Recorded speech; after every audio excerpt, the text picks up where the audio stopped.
They said the bells of the convent rang once at dawn and never again.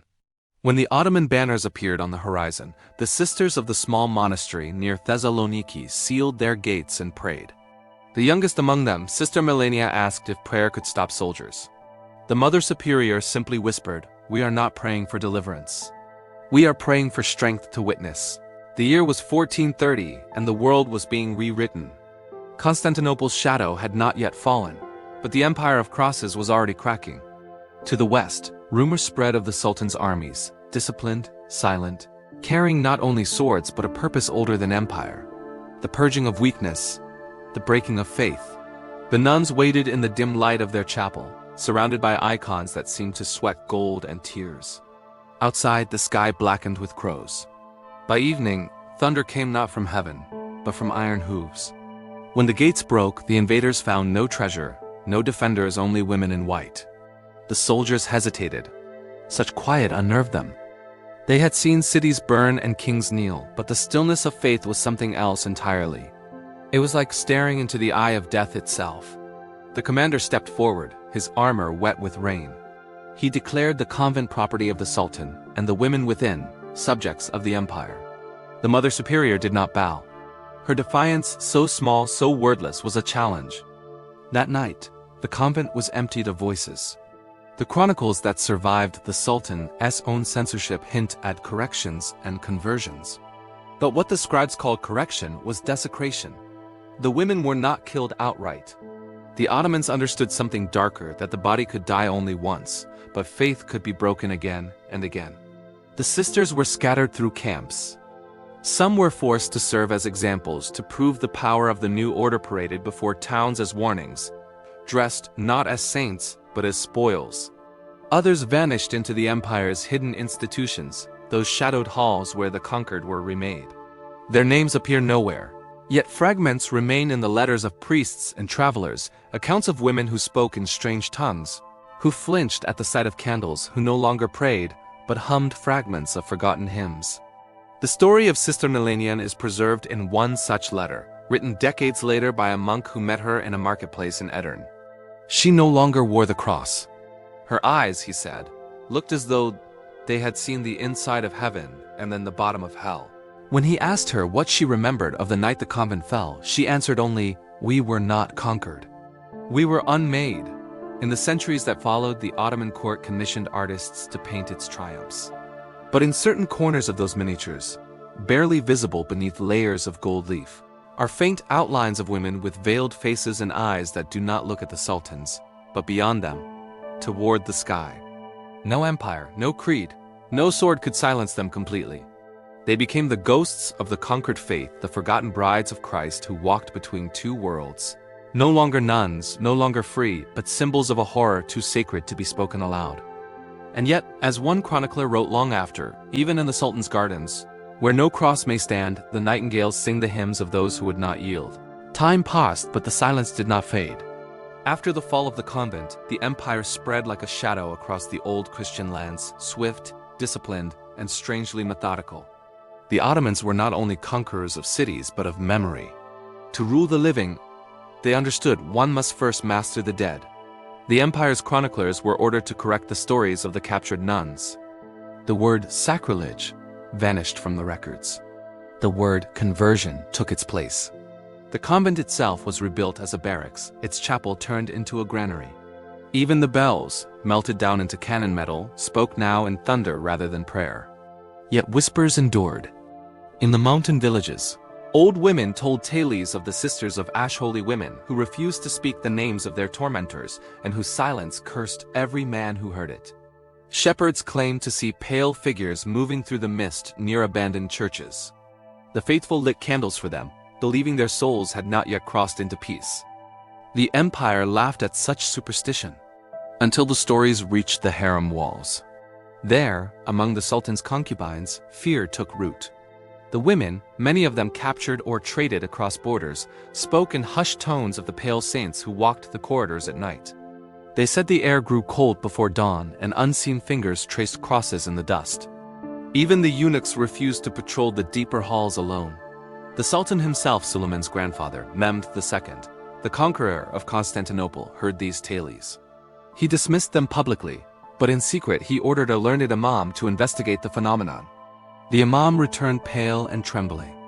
He reported that the shadows seen in the palaces were not ghosts, but reflections of what had been done. An empire, he wrote in a letter later banned by decree, cannot be built upon the bones of faith without those bones learning to speak. Meanwhile, in the Christian lands still free from Ottoman rule, the church began to sanctify the memory of the lost sisters. Papal scribes gathered fragments from refugees, torn manuscripts, songs, and prayers. In one, a survivor described her ordeal not in words of pain but of transformation. She wrote, "They took our vows, but they could not take our silence. In that silence we became something the world fears to name." The story reached Europe, and the martyrs of Thessaloniki became both symbol and warning. To some they were saints, to others reminders of what conquest demanded. The church used their legend to inflame the faithful against the Ottoman tide. But in doing so, they made myth of misery and the truth slipped into shadow once more. For centuries, the story was told in fragments, a painting in Venice showing veiled women amid smoke, a forgotten hymn from Moldavia mourning those who vanished in the crescent's light. The Ottomans' own poets wrote of the lily that would not bow, metaphors so veiled they escaped the censors. But history's cruelty is not only in blood, it is in forgetting. The empire outlived its victims and time buried their names beneath marble mosques and crumbling chapels.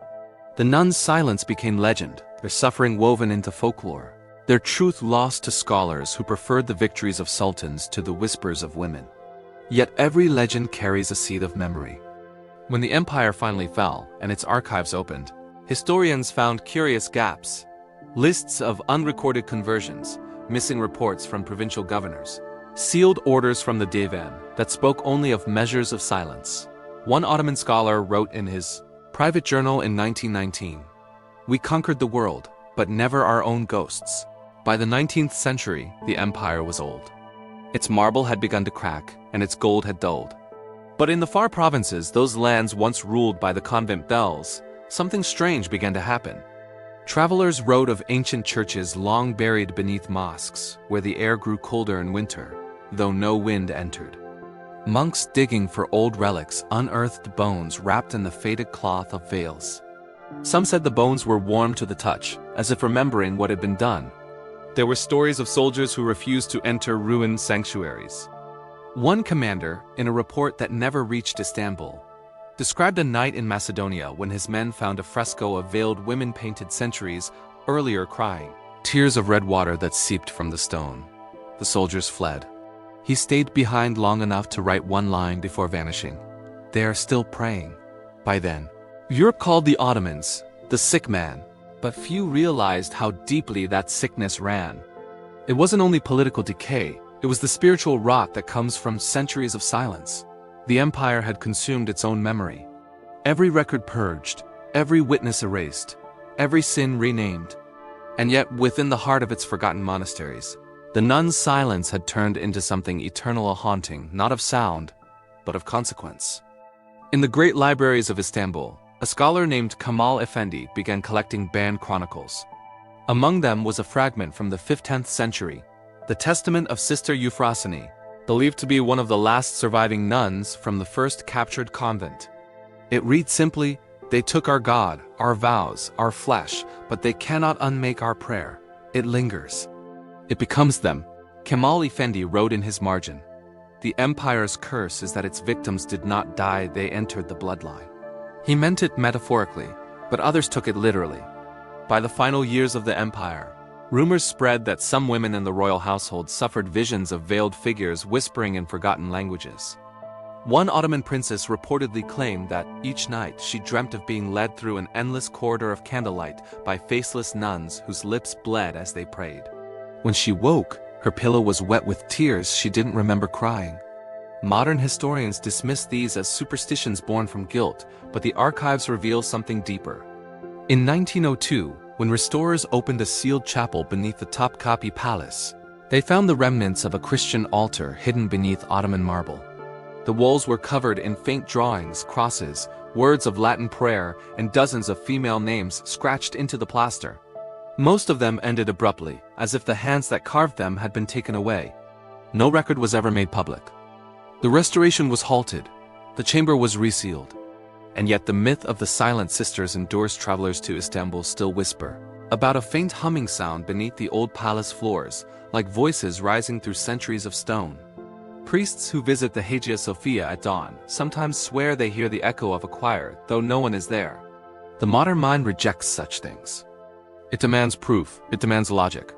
But the deeper one looks into the empire's chronicles, the more one finds deliberate absence, missing names, erased events, pages cut clean out. Perhaps the silence itself is the proof.